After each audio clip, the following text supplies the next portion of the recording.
Aaron Menenberg, how are you, sir? I'm doing well, thanks. How are you? Man, this cup of coffee. So I was waiting my 9 o'clock appointment, or my 9 o'clock guy came in. Love this guy. Great time talking to him. I was like, hey, I'm going to make some coffee. And he was like, oh, I don't drink coffee. I was like, no, because then I didn't want to go through the whole process of making it. But man, you're here and you drink coffee. You're not alone. Here's to you, sir. Oh. God, the black stuff is so good. Oh. And the French press too. This is how I do it at home. Okay, but I'm not like a fancy when I'm at home, I literally have a pour over that goes into a mason jar, right? Pour over is actually, I really enjoy the pour over because you can stir it as you pour. French press I got because my greatest adult anxiety is being the dysfunctional adult that runs out of coffee filters, and then you got to use a paper towel to filter the coffee. Right. So it's like, the French press, there is no filter with the French press. This is great. So rinse and repeat. Dude, rinse. And I pour it straight down the drain too. I know I'm supposed to throw the grounds. I do the same thing, yeah. You and I were cut from the same cloth. So listen, you and I got connected. I have recently really got interested in power, right? Power in Idaho is a huge thing. We're going to experience real rate increases. I initially got engaged in the power conversation when people brought Lava Ridge to my attention and ended up interviewing a lot of people on that. But this problem with power is one that is going to be plaguing the United States for the foreseeable future. And we're not talking about like a little annoyance. We're talking about historical increases to the draw on our power grids. A lot of our, like back in the turn of the 20th century, a lot of our economy was based around agriculture. I think in like 1930 or something, it was like 50% of the workforce was engaged in agriculture. So like the inputs to agriculture were really important, right? We needed farming equipment. We needed, diesel. We needed all of these things. That's less now, right? I think it's like 2% of our population workforce is engaged in agriculture. Fine, whatever, it doesn't matter. But so much of what feeds our economy now stems directly from electricity. Data centers, AI systems, all of these things just gobble electricity. Where do we put the data centers? What's our relationship as communities with them? What's our relationship through our utility grid with them? All of these questions come into play. And beyond that, where are we getting our power? Yeah. Right. You work with Northwest. Okay, come on. Renewable Northwest. Renewable Northwest. There it is. Renewable Northwest. Yeah. You guys are 501c3. You advocate for and work with renewables. And again, you represent people as well as far as memberships that are interested in renewable energy. Talk to me about renewables in Idaho. Yeah, we need a lot of them. And the good news is we can build them affordably and we can build them quickly. You mentioned we need a lot of power in the state. Idaho Power's projection over the next 5 years, all the new demand coming online, is the same amount of energy that this state used over the last 40 years combined. That's mind-blowing. You also mentioned agriculture, big user of electricity, biggest economic sector in the state. And so the challenge is, if we want to keep our electricity system reliable, affordable, we advocate for increasingly clean, we need to build an incredible amount of generation right now, and we need to build an incredible amount of transmission lines right now so that we can be part of this regional grid system that everybody relies on. We can contribute to it, we can draw from it, we can keep our economy here growing. That's the bottom line. Okay.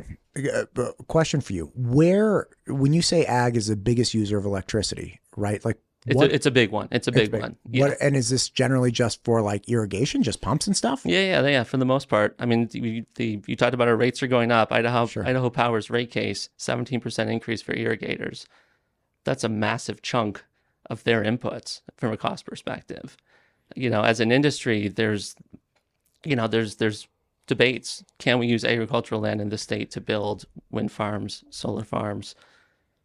And my response is like, well, we sort of have to, right? To the extent that there's really good wind and solar resources, which are outside of water, are only natural resources in Idaho that we can produce energy off of. We don't have natural gas. We don't have coal here. Oh, we have geothermal. We have geothermal. Not a ton. I'm not saying a ton, but we do have it. We do. I mean, in Boise, we do a great job leveraging it. There's going to be land lease auctions towards the end of the year on BLM land for geothermal.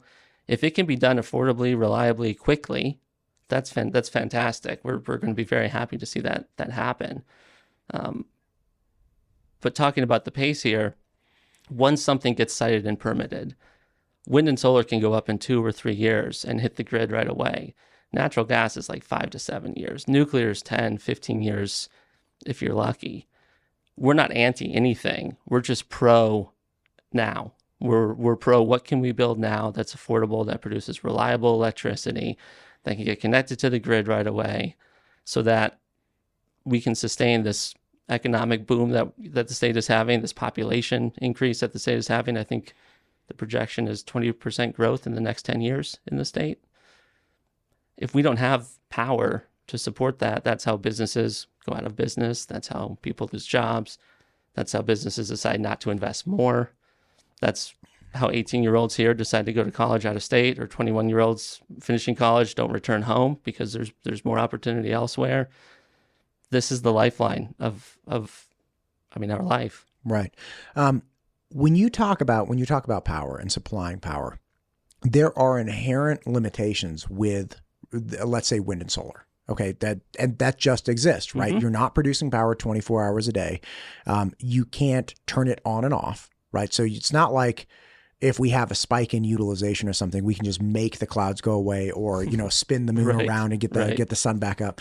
So we have those inherent limitations. What do you view as the greatest argument or greatest use case for, like, no, these things can replace baseload power? Because that's when we talk about power, right? We really have two different categories, which is like, yeah, we could get intermittent power. Like when the sun is up, we get power. When the sun goes down, we don't get power. Intermittent. And there's nothing we can do about that. When the wind's blowing, we'll get wind energy. Correct. When it's not blowing, we won't get it. But our businesses do not function that way, right? Our businesses function, especially the new big draw users, the data centers and whatnot. They're like, no, man, 24 hours a day. I need that power, and I need it reliably, right? And that's always a big concern. So you have the baseload power that's like, hey, this is your gas generation. This is your hydro that you can, turn more turbines with. You can, do whatever. This is your nuclear if you have nuclear. Those are the things that produce that reliability. So you have the baseload, and then you have the intermittent power, which is, again, like, we'll take it if we can get it. But it's a good supplement, but it can't be the actual thing that's a primary focus. How do you see, do you agree with that and say, like, yeah, look, we'll always have these limitations? Or do you feel like, no, actually we could enter into the world of baseload with these renewables? Yeah. I mean, I think the way to look at it is to look at the big grid, right? 4 or 5 states working together, 8 states working together. This is how the country works. It's split up in different regions in terms of the grid. Right. We support an all of the above approach. You are right. The wind isn't always blowing. The sun's not always shining. Wind and solar are not going to replace natural gas, nuclear, coal 100%. They don't need to. We have a lot that we can build that we haven't built yet. Battery technology is improving every day. Costs are coming down every day. Safety is increasing every day. Idaho Power is investing in a lot of these batteries, and they're projecting investing a lot more in them, because that's how you can produce a lot of wind and solar, store it, and then put it out when we need it, even if the sun and the wind is not blowing. Sure. So the storage concept is really, really important. We just have such a demand need. We have to fill it now. We cannot logistically fill it with firm base loads like gas, coal, nuclear. It's not possible.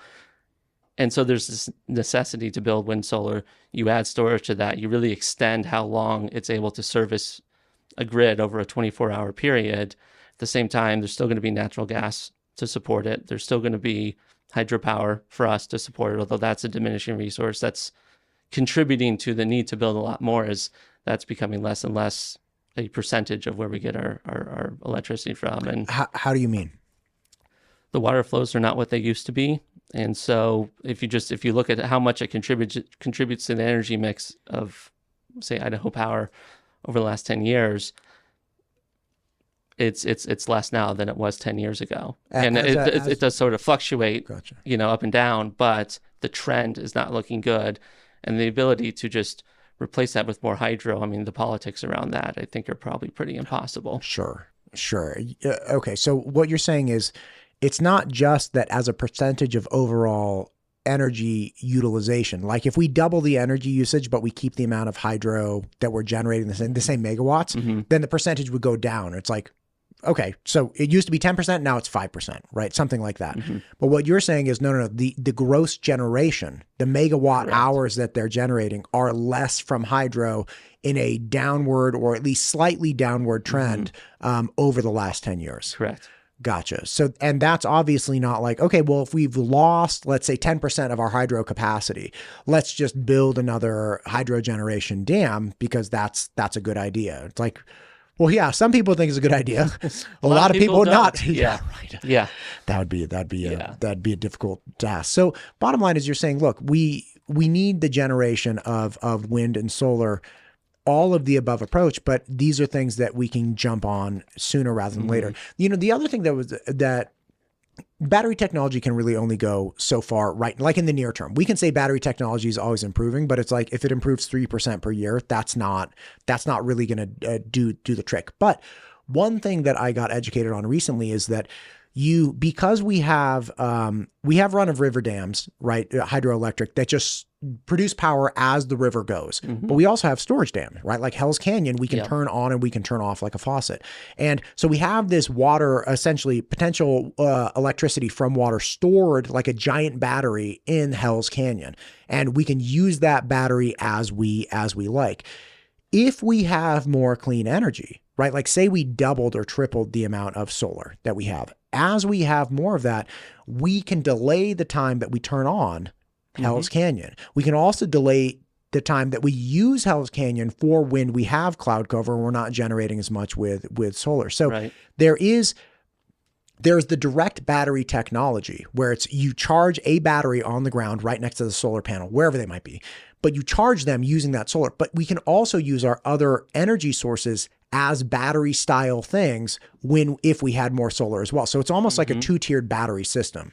Yep. One of the coolest rooms I've ever been in is the operations center at Idaho Power. The LSO? Yeah. I went there recently. Did you? Good. How cool is that? Wildest thing. It was literally like being in like a spy movie. Yeah. They have like all the command center stuff. Yeah. Yeah. I asked him, I was like, so where is you are here on it? And he pointed it out and all these nodes and it's I mean, it's science, it's real, it's kind of wizardry what they're doing. And I think everybody should be able, I hope everybody can walk through that and get a little bit of an explanation over the course of their life, because I think once you appreciate the complexity, the job that a utility does to keep the lights on.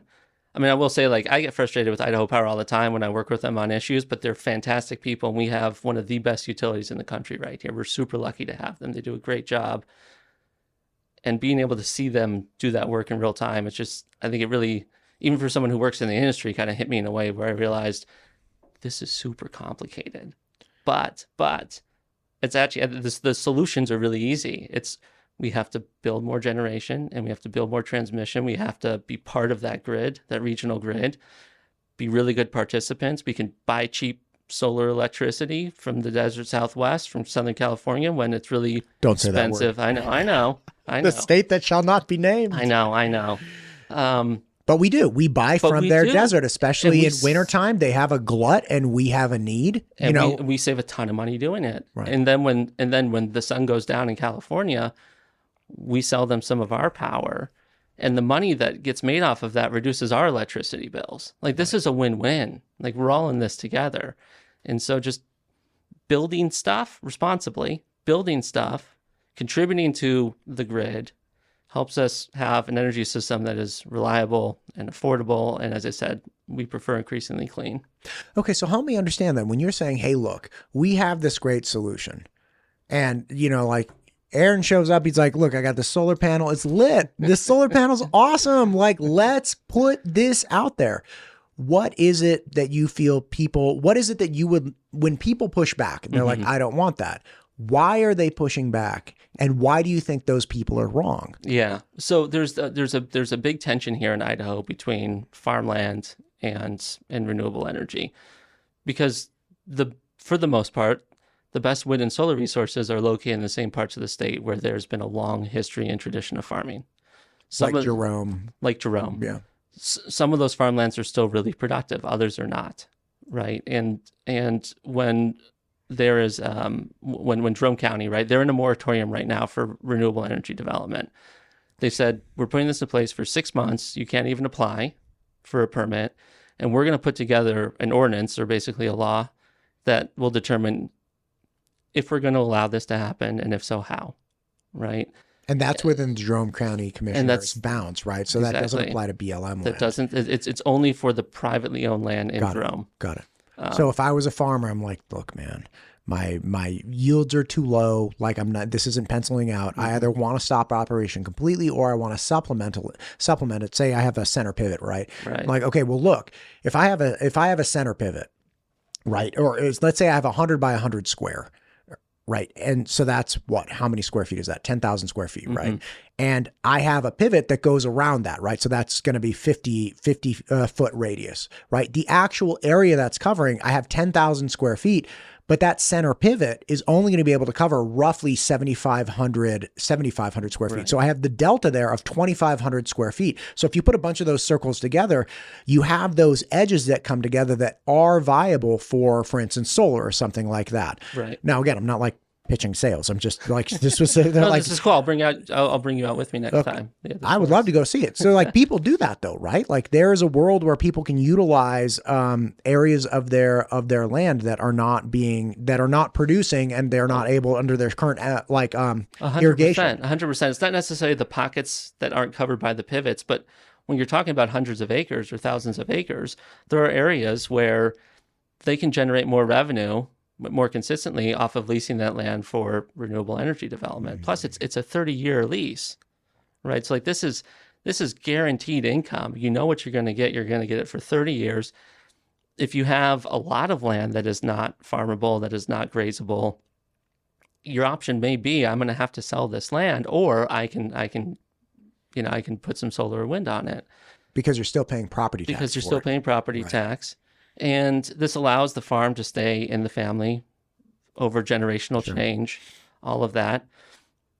But it's change, and we as a species are naturally resistant to that, right? I don't blame anybody for looking at an area of land saying it's been like this for forever. We love it like this.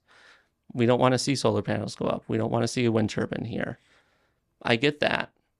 However, sort of 2 points I think to make on this. Number one, as we said, we need lots of generation. We can't really afford to put that burden on somebody else. We all have to be part of that solution, right? That's sort of number one. Number two, on average, most farms in America without federal support don't actually make revenue. They lose money. They need off-farm revenue to sustain what they're doing. That's what the data shows. And our feeling is, if we can put some renewables on a tiny fraction of the farmland in Idaho, we can actually preserve that land for farm use far longer than if the renewables don't go there, right? Because at the end of the 30-year lease, that landowner can say, all right, guys, get rid of it. I want to put this back to farming. But if they're going to sell it, right, because they can't afford to farm it, it's going to go to a real estate developer. You're going to see a Walmart go up, something like that. That's never going back. So if the farmland is not producible at a profit, this is the way to keep it farmland to be used for the future. Otherwise, we're going to see more houses, more developments go up. And obviously, we have to have more housing, right? That's a whole separate issue. We have to have more housing. But if we want to talk about the preservation of farmland for family wealth, to preserve sort of that history and tradition of the state, renewables actually allow you to do that in a way nothing else does. Okay. Question for you. What about the argument that, like as you articulated, there are a lot of farms in the United States that require subsidies from the federal government to stay profitable? What about the argument that is applied to renewables, which is the exact same thing, which is like, look, I had solar back in the day, right? And hell yeah, I took advantage of the tax credits, right? And it's like, of course. And I have a spot right now. I'm like, well, this, a portion of the roof like perfectly faces, like, why not, man? Power's going up in cost. Like, the rate case, the 17% rate case hasn't been approved yet. So it might actually turn out to be 13% or even 0, right? Like the PUC has to figure that out. But the point is, electricity is going up in cost. Why don't we do solar? Now, again, factoring in, I can get subsidies like tax credits and all of this stuff. That's what makes it economically at least attractive, right? there's that argument, which is like, well, of course, people like renewables, but they only like renewables because we're paying for them with our tax dollars, right? Like it's not an economically viable solution on its own. I'm so glad you brought this up. I think one thing that's really critical to understand is all of our energy is subsidized. Gas at the pump, subsidized by federal dollars. Natural gas, heating our homes, subsidized by federal dollars. We have been a country for 100 years that has subsidized our energy use. Where are those subsidies coming from? Like who gets the check? Who gets the well? So for oil, for example, a lot of these subsidies come in the form of very favorable accounting rules. They get to write off depreciation in a different way. They get to write off investments in a different way. And so it's not so much that someone gets the check, it's that the check going from them to the federal government is smaller than it would otherwise be. Okay, so that's, let's say, crude oil. Excuse me. What about like gas Same or sort hydro? Of thing. Same sort of thing. Well, I mean, hydro, I actually couldn't tell you how hydro's tax system is set up. But the point here is if you don't like the idea of subsidized energy, don't fill up your car, don't turn on your gas stove. Otherwise, you're using subsidized energy. And we've done this for really, really good reasons. So my organization is actually going to put out a fact sheet here soon about this. We have an economic impact intern who's been phenomenal and actually taught me a lot about this. We started subsidizing oil and gas during World War II because our economy was having a hard time, but we also needed to produce a ton of stuff, right? To support the war effort, to support our allies. And so the government said, we need to ramp up our energy production here, right? We have to literally fuel this growth, this building. And because people can't afford it, we're going to subsidize it. So for the next 15, 20 years, there were massive subsidies given to the oil and gas industry to produce more, right? Then over time, the amount of federal support has gone down. Now, it's still very much there. They're still getting billions and billions and billions of support every year. But it was a tool used at a time when our country needed it. And you can look at the same 15 or 20 year period, mid-90s into the 2000s, when renewables were getting ramped up and the subsidies were really, really high. Why was that? Well, we had some economic issues. We had a number of things going on. We wanted to diversify our energy supply mix, if you will, because geopolitics was doing things that we couldn't control, and that was affecting our economy in terms of how much, plastics cost, because petroleum is, the major component of that. And so we just, as a country, we have a history of subsidizing our energy. And generally speaking, I would argue we did it for good reasons. In the same way, the amount of federal support has come down for fossil fuels, it's coming down for renewables too. And that creates a lot of challenges for the renewable industry. But me and a bunch of others are very confident that even without the support that we've been getting, we're still going to be the best option. And we're going to let the market decide that, right? Like that is as a organization and as an individual, when I go around the state and I make the argument is there's two decision makers for Idaho.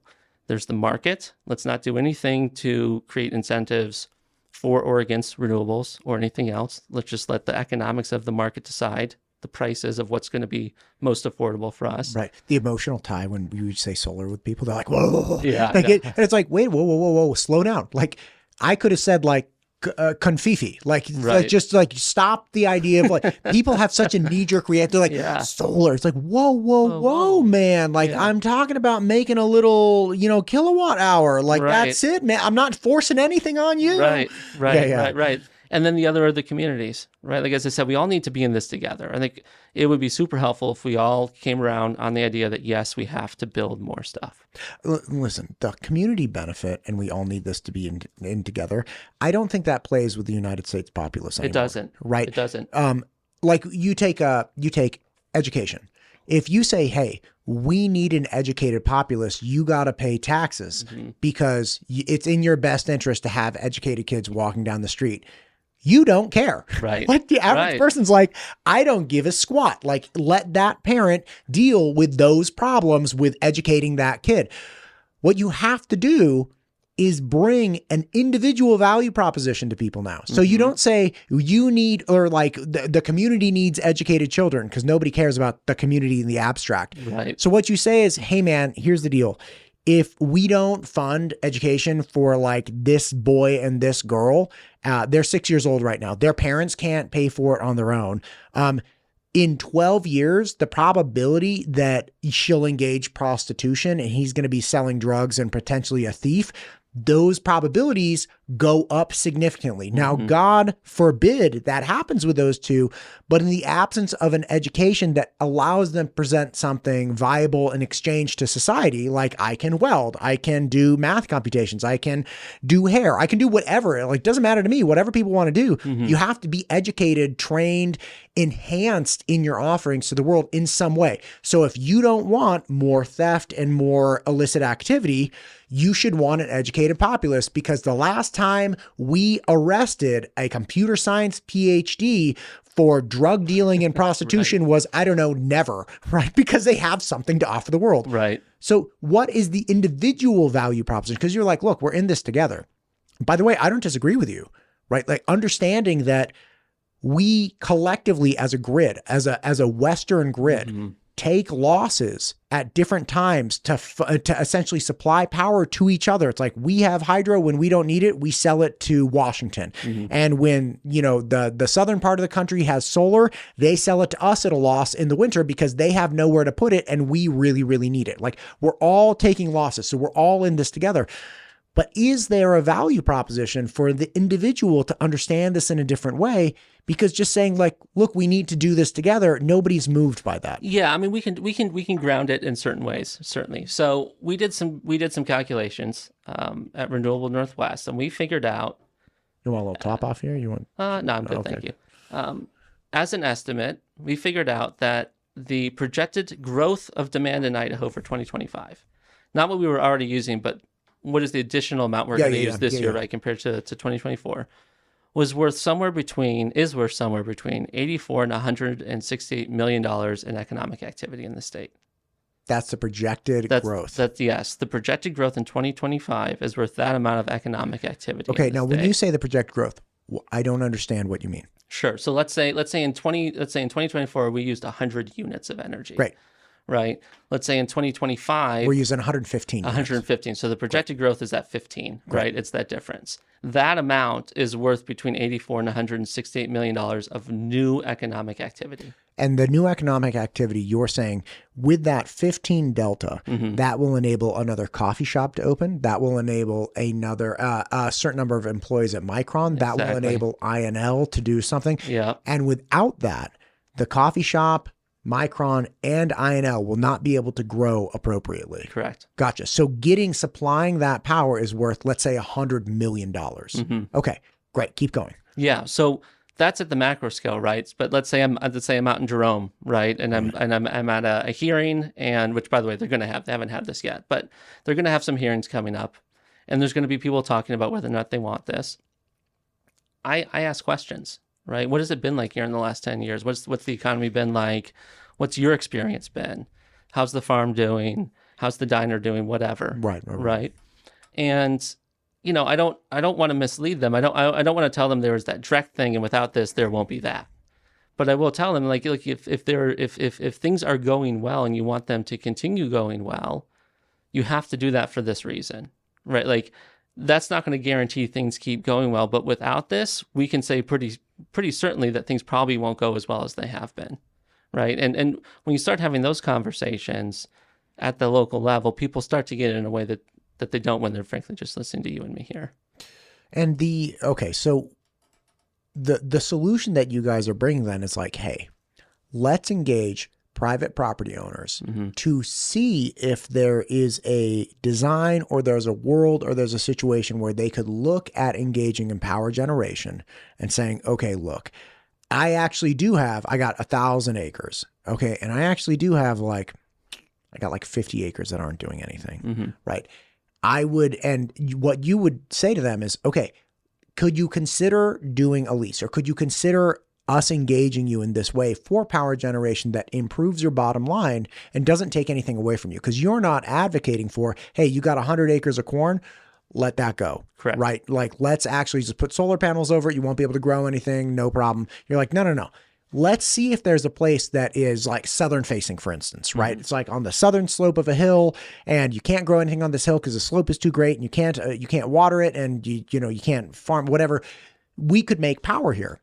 And you could make enough power that it's actually in your best interest and no long-term harm to you because it would just be a lease. You don't have to purchase the equipment. Right. Am I getting this right? You don't have to purchase it. You'll maintain it. You'll monitor it. All of it. All you do is the landowner, you get a little check and you just enjoy your check and you move on with your life. And that's what you're essentially asking people to engage in. Yeah, absolutely. I mean, that's effectively it. And I would say on top of that, right? Where's my check for the sales pitch? We'll do commission with you. How's okay, that? appreciate it. Do you guys actually, do you ever do like... I don't do sales. We don't do sales. No, I'm not asking for sales. But what I'm saying is like your people, your engagement is a lease proposition. It's not a purchase proposition where it's like you're going around and you're like, look, we'll sell you the solar, but then you guys have to maintain it. You have to do all these things. Yeah, you get all the spoils and there's this larger upfront cost. What you guys are advocating for is like, look, let's make this as simple as possible. You don't need another thing to invest in. You don't need another hassle. Essentially, we all need power and you can get paid for using this area as a power. And you guys become essentially the power operator because it's your equipment and your maintenance and all of that stuff. That's right. Now, gotcha. Occasionally, sometimes land does get purchased for it. It's much less common than the leasing route. It might be, owners just have to get rid of the land, right? They just want to get rid of it, and it may pencil out economically for a developer to purchase, but for the vast majority, it's leasing. Right, and they know the landowners very rarely, from you guys at least, actually purchase the equipment. They're like, no, you guys. No, they don't. Yeah, that's not a thing. Okay, great. I'm sorry, I interrupted you. No, it's fine. Okay, I don't remember what I was saying at this point. I don't remember either. But like that's the idea, which is, look, we have essentially micro generation opportunities throughout the state of Idaho. We have utility scale opportunities throughout. I mean, what's utility scale? Like, how much is that? I mean, it depends on the utility. If we're talking about it like a community utility, it's obviously it's much smaller. The scale that I'm talking about, something that Idaho Power, would want to purchase generation from, or would want to buy and own themselves, 25, 50 megawatt and up. I mean, it's sizable. It's the kind of stuff you drive by on the freeway and you're driving by it for 30 seconds or a minute. Okay, so you're talking like, what is that, like 100 acres? Like if it can be, yeah. I mean, it's the siting for this stuff is very situationally dependent. Gotcha. What is the topography and geography like? What directions do the wind is blowing from? The arc of the sun, all of that. It's misleading to generalize. I'll put it that way. Gotcha. So the bottom line is, though, we have utility scale capacity. Mm-hmm. It's the engagement and essentially willingness of private landowners to engage in this type of thing. Yeah, 100%. I think there's a mindset shift that I would love to sort of see, which is, here in Idaho, we have a tradition of producing commodities, right, and selling commodities, potatoes, whatever, right? If you're a potato farmer, you want to produce as many as you can at the highest quality because they're going to sell well. Sure. Right. And people take pride in that. It's multi-generational endeavors, as they should, right? They're feeding a population that isn't just their family, and they're earning a living and supporting their family off of it. Wind and solar are natural resources, just like potatoes. And so while it may genuinely be really unfortunate for someone that they have some land that isn't producible for that agricultural product, they can still take pride in generating electricity off of it using the natural resources that land is blessed with. And I think I've got family here in Idaho with a long farming tradition, lots of acreage, huge pride taken in it. And it just seems to me like a natural resource is sort of a natural resource in that sense, especially one where it's passive, right? Like, I mean, we would like to be able to turn the sun on and off for energy generation, sure, and winds too, right? But we can't. So it is passive. But these are real natural resources that we can uniquely harness and use to support not only our families, but our communities and the states around us. Yeah. And when we look at something like Idaho Power that needs to go essentially from 3,000 megawatt to 6,000 megawatt in the next 5-ish years, like how many of these operations would you guys have to get online to really help augment that? Because right now, I don't know exactly what the breakdowns are, but they have like, 500 megawatts of solar or 500 of wind or something like that. Yeah. So to really put a dent in that, and again, every little bit counts. Let's be clear. If you're like, hey man, we can only get 50 megawatts, that's still 50 megawatts. That's a lot of electricity, right? Maybe it's not the 3,000 that they need, but every little piece patching it together is going to help. But in your estimations, like what is reasonable or what is possible with reasonable participation from people that have this desire to engage in it? Sure. I mean, there are a whole lot of constraints that limit what could otherwise be done, right? So there's the uncertainty of tariffs, right? Because like solar panels coming in, all that kind of stuff, right? So it's like we have the capacity to build more than the amount of supplies we can get, right? So that's a constraint. The regulatory uncertainty at both the local level, the state level, and the federal level also means that it's harder to make. These things take a lot of upfront investment just to see if they're going to happen, right? So the greater the political risk and the political uncertainty, the less of that the industry is going to take on, right? So that's another constraint. But let's say it's a great regulatory environment. Let's say we can get all the stuff that we want. We can put up hundreds of megawatts in Idaho in a couple of years. Like it's those constraints that keep that number down. And if you give us 5 years, we can do thousands of megawatts if those constraints don't exist. Gotcha. Supply chain stuff, man. I have a big series that I'm starting on critical minerals, and the things that we need for instance, like solar panels. And could we produce our own things so that we no longer had to worry about supply chain issues coming from out of the country? And man, what a complex situation, right? What are the critical minerals that are utilized in solar panels? I was hoping you weren't going to ask me that. Off the top of my head, I don't know. Okay, the chatty G knows. So what is, if we're getting it from like China, like if you're buying Chinese solar panels, what are the critical minerals involved? Okay, what critical minerals are in solar panels? Because this is one of the big issues that everyone's running into. They're like, listen, we have a desire or we have a capacity to build these things. We have manufacturing. Right. We just need that one thing. And you can't get that one thing, and it grinds everything to a halt. Yeah. Let's see what the chatty. Silicone. That's a big one. Silicone, silver, aluminum, copper, tin, and lead. There we go. We get a lot of those. Oh my God. Thin film panels though. Cadmium, tellurium, indium, gallium, selenium, and copper. Oh, a lot of EMs. Yeah. Gallium is another one of those big ones that I think that's one of the 30 critical minerals that China controls almost exclusively. That's a problem. So bottom line is like we have supply chain issues. Let me ask you something. How much money do these make? And I know you're going to tell me, it depends. Well, it definitely depends. I will also tell you, I don't know, because I don't work for any of the I don't work at any of the companies that are making the revenue, right? I work for an advocacy organization. We represent a bunch of them and a bunch of other energy stakeholders. But they don't tell me these numbers, even if I would ask. Yeah, but Aaron, if you're advocating for this as a financial boom, what's the financial? Okay, well, no. So I will tell you this. Idaho counties got over $8 million in 2024 off of tax revenues, off of renewable energy projects in the state. Off of tax revenues. Okay, so you're saying that the exchange of renewables, the purchase of those come with a certain tax, and the state of Idaho collected income, essentially revenue from that. Well, what I'm talking about is, so like we keep talking about Jerome. Let's say Jerome gets a new utility scale solar farm on private land. That the county has the right to tax the project, to tax the revenues of the project, right? Sure. And it depends on the size and all of that. But if we look at the 30-ish wind farms and 10-ish solar farms in the state that were operational in 2024, you look at how much revenues went into the counties where there were. It was a total of a little over, I think it was like $8.4 million. Okay, what's a company that, say I owned a farm, which I don't, but say I did, and I had some dead land, which I don't. And I'm like, hey, I like what Aaron's saying. I would like to talk to a company. Like, what are the companies that go out and do like a leasing program? Yeah, well, I mean, there's dozens and dozens and that dozens. I don't. Well, I say like they're everywhere. I work with over 40. If I give you 3, the other 37 plus are going to feel like I'm playing favorites. Well, listen, man, Here, to tell you, I'll put it to you this way. We're doing a bunch of meetings in town next week. Okay. A group of our members self-identified, hey, I want to come to Boise. I want to go to these meetings. We got 10 to sign up like that.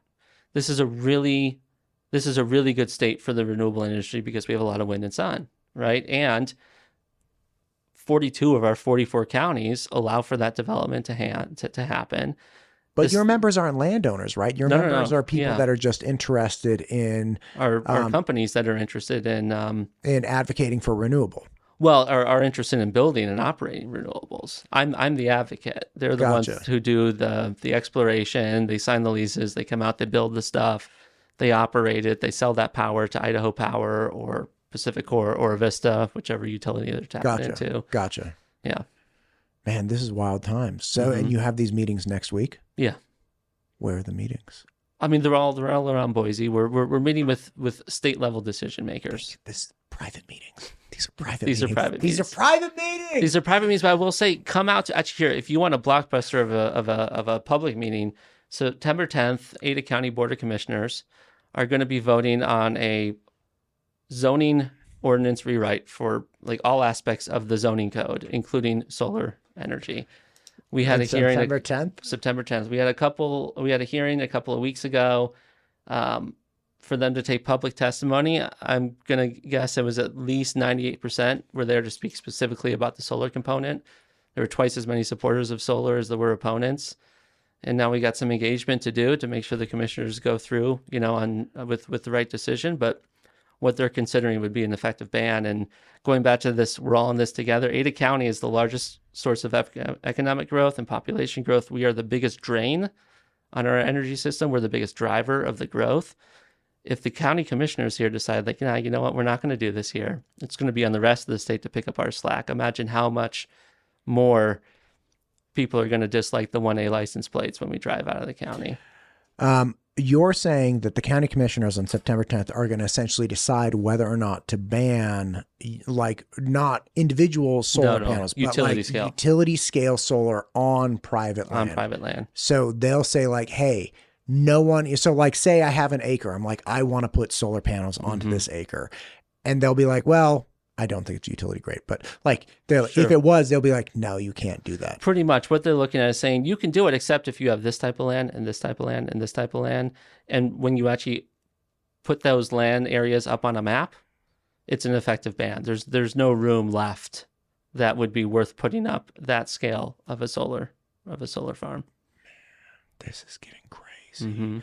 I will have to get a hold of Rod and Tom perhaps and find out if they want to come on and chat about it. I need to get a hold of them too. Well, you can get a hold of them anytime. I'm sure you get their email. Yeah. When you say that you said at the beginning, you get frustrated sometimes working with Idaho Power. Frustrated about what? Some of the stuff I'm telling you, they have to hedge. Right, they have to be, because their responsibility. I don't begrudge them enough for this. Their responsibility is to keep our lights on, right?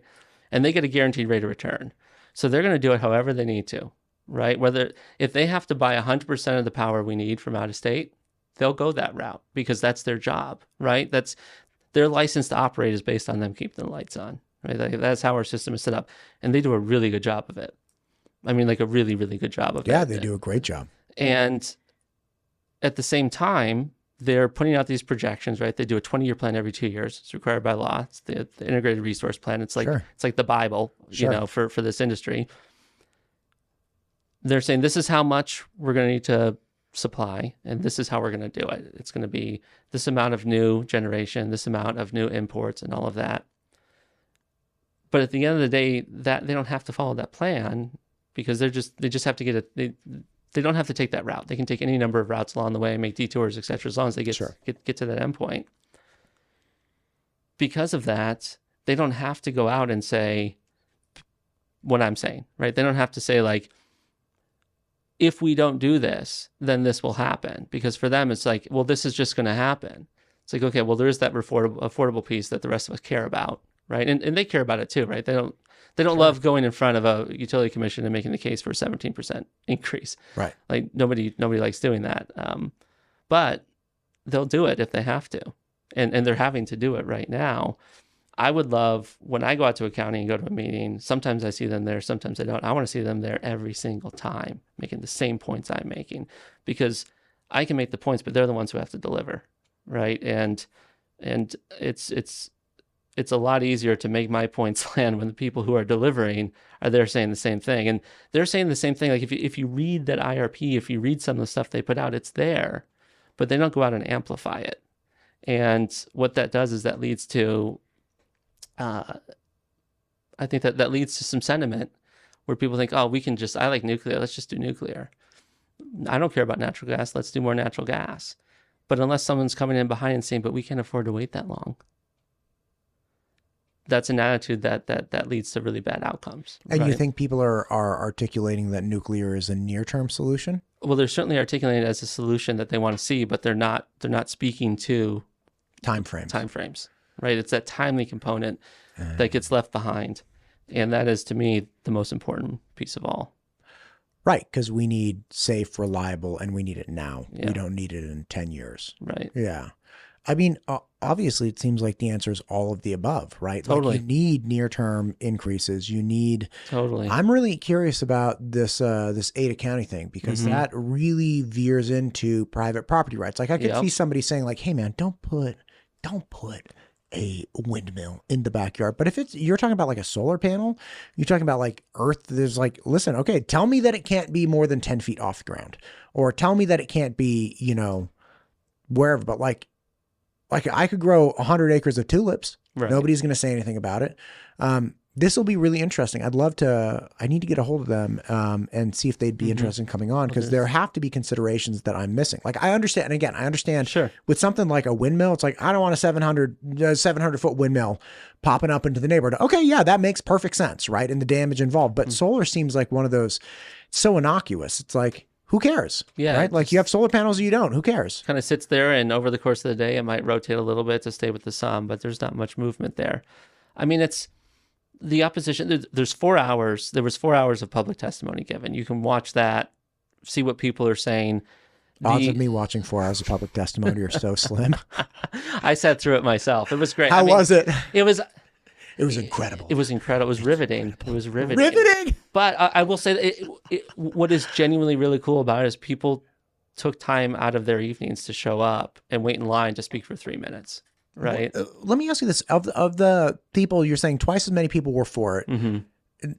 So roughly a third of people were against it. Okay. Right. What were they saying? So what are the arguments against? It was an organized group of farmers who said that by allowing it on agricultural land, on farmland, we're effectively ruining the agricultural traditions of this area.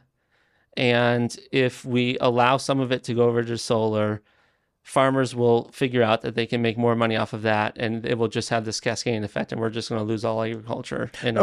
Quick question. Are they against farmers making as much money as humanly possible with the land that they have? Because if they are, I have a real quick conversation with them that I want to have about development, for instance. Right. You can also put your property into a land trust. Like you can do anything you want, but the whole argument for enabling private property rights, especially with agricultural land, is like I had a gal in here, many people in here, but one in particular, her father had a wheat farm, right? Like he was a farmer and he had wheat and all this stuff, and he sold the family farm as part of his retirement. He worked the land for a long time and then was like, okay, I would like to sell it.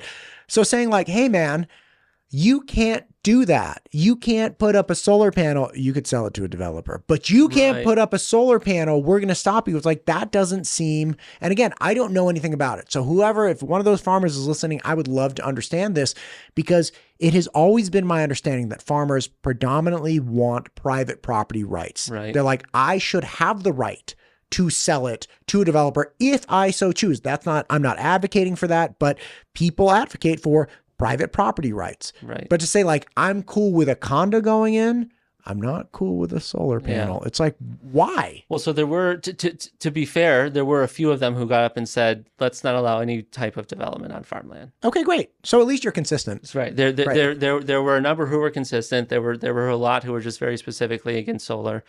And I totally understand and respect the position of the land's been this way for forever.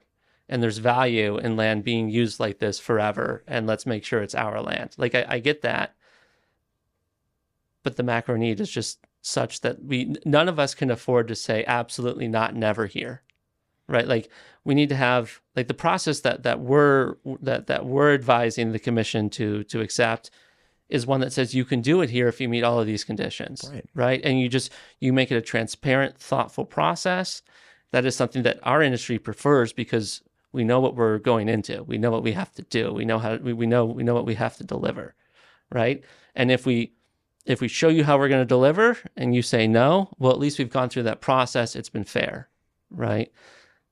But if what the rules set up are, yeah, you can do it, just not here, and then you overlay them on the map and you realize it's not going to happen, it's misleading, and it really doesn't contribute to Idaho's success. It takes away from it. Aaron, my guy, you have some interesting points, man. Thank you. I would love if you guys do tours. I would love to go with you and see on private land a industrial grade, solar, or I don't know when you can kind of see, but like I'd love to see you on a farm or somewhere around. It's like no, we're still growing. We just use this dead ground to generate electricity. Because when you get when you're dealing with like utility grade things, that's really important to understand that there is this capacity. We are hitting this big problem. And again, it's across the country, right? Because this is the new economy that's based on electricity, right? And our economy has always been based on electricity, but even in a weirder way now, because you have things like data centers that are like, no, we need double the electricity.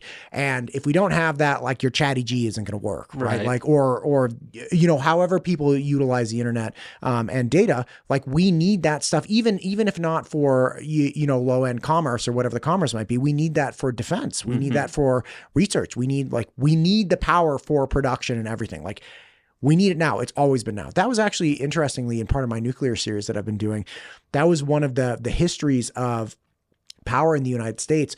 It really was our capacity to provide crude oil to ourselves in the world that gave us the edge in the world wars in the early part of the 19th century.